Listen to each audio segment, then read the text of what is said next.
मेरे ऐसे बहुत से दोस्त हैं जो मुझसे कहते हैं कि यार मैं बहुत खाता हूँ फिर भी मेरा वेट गेन नहीं हो रहा। और मेरे ऐसे भी बहुत दोस्त हैं जो मुझसे कहते हैं कि यार मैं बहुत कम खा रहा हूँ फिर भी मेरा वेट लूज नहीं हो रहा। तो देखिए, आपके कम या ज्यादा खाने से आपके बॉडी में कोई फर्क नहीं पड़ेगा। जब तक आप अपने मेंटेनेंस कैलोरी से कम या ज्यादा नहीं खाओगे, तब तक आप में कोई भी चेंज नहीं आएगा। देखिए, maintenance calorie is the foundation of the journey of a body building. एक बार आपको आपका मेंटेनेंस कैलोरी पता चल गया, फिर आपके लिए बॉडी वेट गेन करना या बॉडी वेट लूज करना will just be a game of playing with the numbers. Maintenance calorie अगर मैं कहूं, तो ये वो नंबर ऑफ कैलोरीज है जो आपको आपका डेली बॉडी वेट, आपका करंट बॉडी वेट मेंटेन करने के लिए चाहिए। तो इसे टेक्निकल टर्म में TDEE, total daily energy expenditure भी कहते हैं। और ये क्या होता है? ये सम ऑफ BMR, नीड, टेफ और ईट है। अगर आपने पहला लेसन मेरा देखा होगा, लेसन 1, तो आपको शायद समझ में आ गया होगा बहुत आसानी से। अगर नहीं भी देखा तो कोई बात नहीं, मैं उस वीडियो का लिंक इस डिस्क्रिप्शन में दे दूंगा, आप जाके देख सकते हैं। ठीक है, तो आप अगर किसी भी यूट्यूबर से, बहुत सारे मैक्सिमम जो फिटनेस कोचेस हैं या यूट्यूब एक्सपर्ट्स जो लोग बन के बैठे हैं, उनसे आप पूछेंगे कि मेंटेनेंस कैलोरी क्या होता है, तो वो सीधा सीधी कैलकुलेट करने के लिए आपको भेज देंगे गूगल के पास। वहाँ बहुत सारे वेबसाइट्स है, वहाँ आप जाके सीधा सर्च कर सकते हो आपका मेंटेनेंस कैलोरी कितना है। वो वेबसाइट्स आपसे डेटा मांगेंगे, आपका एज, आपका वेट, आपका हाइट, आपका जेंडर और आपका एक्टिविटी लेवल। वो जो नंबर दे रहे हैं और आपका जो एक्चुअल में मेंटेनेंस कैलोरी होगा, उसमें हेल हेवन का डिफरेंस हो सकता है। क्योंकि देखिए, ऐसे भी बहुत सारे फैक्टर्स हैं जो मेंटेनेंस कैलोरी में एक रोल प्ले करते हैं, बट वो वेबसाइट्स उस चीज को ट्रैक नहीं कर सकते। फॉर एग्जाम्पल, आपका बॉडी फैट, आपका बॉडी टाइप, आपके जेनेटिक्स, आपका bone structure, hormonal factors, environmental factors. तो बहुत सारी चीजें हैं जो BMR को इफेक्ट करती है, और BMR इफेक्ट होगा तो आपका मेंटेनेंस कैलोरी भी इफेक्ट होगा। आप हर दिन सेम इंटेंसिटी से वर्कआउट नहीं करते, तो वहां भी आपका ईट कम ज्यादा हो सकता है। आप हर दिन सेम फूड नहीं खाते, वहां आपका टेफ कम ज्यादा हो सकता है। आप हर दिन सेम टाइप का काम नहीं करते, तो वहां आपका नीट कम ज्यादा हो सकता है। तो मेंटेनेंस कैलोरी एग्जैक्टली निकालना पॉसिबल नहीं है, और ये हो भी नहीं सकता, because maintenance calorie is a sum of variables. तो सम ऑफ वेरिएबल्स कभी भी कांस्टेंट नहीं हो सकता। तो मेंटेनेंस कैलोरी एक फिक्स्ड नंबर नहीं है, ये अप्रोक्सीमेट वैल्यू है।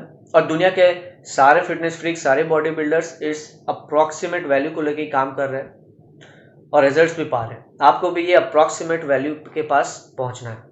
Trust me, the only accurate way to find your maintenance calorie is by your personal experience and observation.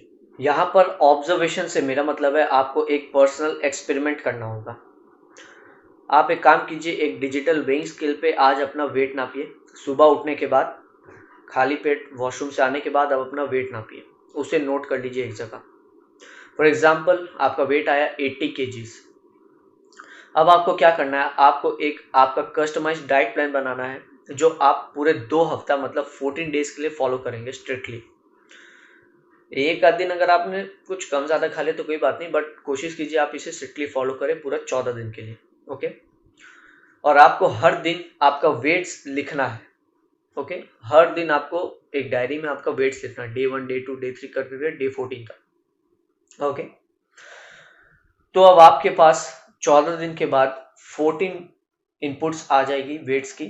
ठीक है, उन्हें आप एक असेंडिंग ऑर्डर में अरेंज कर दें और फिर उस डेटा का मीडियन निकालें। ओके, अब मीडियन निकालने के बाद सपोज आपका नंबर आया 80.1 या 80.23, कुछ इस तरह। तो इसका मतलब क्या हुआ? ओवरऑल आपका वेट मेंटेन ही रहा। इसका मतलब आपने जो आपका कस्टमाइज्ड डाइट प्लान बनाया था, वही आपका मेंटेनेंस कर दिया। और डाइट में कितना कैलोरीज होता है ये मैंने निकालना सिखाया था आपको लेसन 2A 2B में। अगर आपने नहीं देखा तो मैं डिस्क्रिप्शन बॉक्स में दे दूंगा, उसका भी लिंक आप देख सकते हैं। ओके, तो अगर आपको ऑलमोस्ट मेंटेन रहा तो फिर तो बहुत आसान है, आपका यही है मेंटेनेंस कैलोरी जो आपने डाइट बनाया था। और अगर सपोज आपका वेट कम या ज्यादा हो गया, एग्जाम्पल लेके चलते हैं, आपका कम हो गया। अगर सपोज आपका वेट कम हो गया ½ kg से, ओके, ½ kg मतलब कितना होता है? 1.1 पाउंड। अब 1 पाउंड लूज करने के लिए 3500 कैलोरीज के डेफिसिट पे जाना पड़ता है। तो 1.1 पाउंड लूज करने के लिए कितना डेफिसिट बनाना पड़ा होगा आपको? 1.1 into 3500, that is 3850 calories of deficit. अब ये डेफिसिट आपने 14 दिन के स्पैन में बनाया, तो आपने on an average per day कितना का बनाया होगा डेफिसिट, इसे डिवाइड कर दे 14 से, आपके पास नंबर आएगा 275। तो ऑन एन एवरेज आप मान सकते हैं कि आप हर दिन 275 कैलोरीज का डेफिसिट पे थे।